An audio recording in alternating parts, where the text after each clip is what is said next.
유시민 작가님의 말씀을 듣고 슬슬 그날이 오는구나 이런 생각을 하시는 분들도 많을 것 같습니다. 주말 SNS와 커뮤니티에 화제가 된 영상 보시고 이어가 보겠습니다. 그럼 지금 시민들은 어떤 선택을 해야 되는 거예요, 지금? 부드럽게 가려면 여당에서 일부가 헤어질 결심을 하고 특검법을 통과시켜야 돼요. 네. 유일하게 합리적인 어떤 순서가 그건데 그거를 지금 국민의힘 정치인들이 막고 있기 때문에 파국적 상황으로 가는 것 같다. 되게 현실은 드라마보다 더 드라마틱하게 진행되는 경우들이 왕왕 있습니다. 우리의 상상력이 현실의 어떤 격동에 미치지 못하는 경우들이 좀 있거든요. 박근혜 탄핵 때는 타블렛으로 이게 터져버린 거거든요. 그 관리인이 JTBC 기자들한테를 네. 줬다는 거 아니에요. 김필준 기자가 JTBC라 그러니까 데리고 들어간 건데 제가 들은 이야기로는 기자들이 자꾸 오는데 어느 날부터 집 보러 온 사람 아니면 안 보여준다 이렇게 하고 있었는데 김필준 기자가 쭈뼛쭈뼛 해가지고 어디 언론사냐 물었더니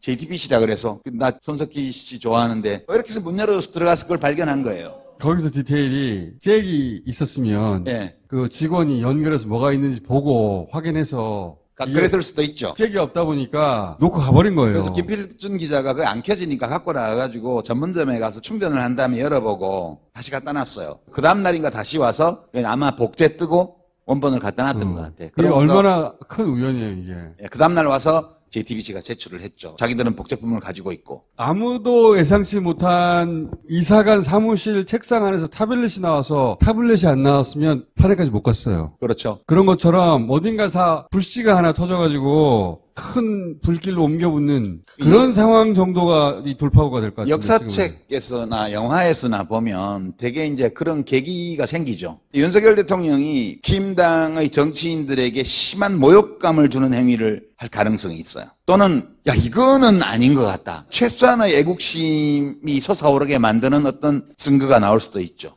왜냐하면 윤석열 대통령이 게으르잖아요. 게으르기 때문에 사람을 안 만나고 전화로 뭘 엄청 했다는 소문이 있었어요. 전화 음성 이런 것들이 헤아리기 어려운, 영어로 보면 innumerous. 그러니까 헤아릴 수 없을 정도로 많은 녹음 파일이 어딘가에 있을 거다라는 소문이 벌써 2년 전부터 있어서 취임하고 6개월도 안 돼가 그쪽에서 문제가 하나 쌓이고 있고요. 그리고 이제 이 명태균 건이 검찰 출두하고 이거 약속대로는 하는 거 아니냐. 이 상황이 이렇게 되면 그렇게 기획을 해서 못 갑니다. 지금 상황은 그냥 표류하는 거예요. 그냥 흘러가는 거예요. 건축학이 아니고 기상학입니다. 이거를 기상학에서는 후지와라 효과라고 태풍 2개나 3개가 동시에 발생하면 강력한 태풍 1개가 생겼을 때는 없던 기상현상들이 막 생기거든요. 그런 것처럼 행위 주체들이 여럿이 있고 그것이 조율되지 않는 행동들을 하기 때문에 건축학, 정역학의 영역이 아니고 기상학, 유체역학의 영역으로 하기 때문에 짜고 못해요. 저는 그냥 영화 보듯이 보고 있습니다. 네, 공감합니다. 특히 윤석열과 김건희에 대한 녹취가 더 나올 수밖에 없는 점을 시사한 이 발언은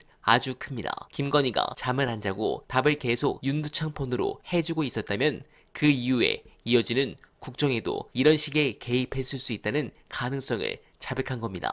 이 경우 자연스럽게 한 사건을 떠올리지 않을 수 없습니다. 지난해 8월 2일이죠. 최상병 수사 외화무혹의 정점으로 꼽히는 이날 윤두창 휴대폰으로 전화를 건 사람은 과연 윤일까요? 김건희일까요? 이제 그 뚝은 하나씩 무너질 것입니다. 자주 김건희와 무속과 관련된 그리고 관한도 없는 영부인이 면접을 봤다는 내용을 유력 언론사가 보도한다는데 물론 김을 빼려는 것일 수 있겠지만 이런 게 계속 남아주길 바랍니다. 더 이상 저들이 버티기 어려운 수준까지 떨어져 하루빨리 정권이 무너지길 간절하게 바라며 어날바는 오늘도 최선을 다하겠습니다. 여러분 고맙습니다.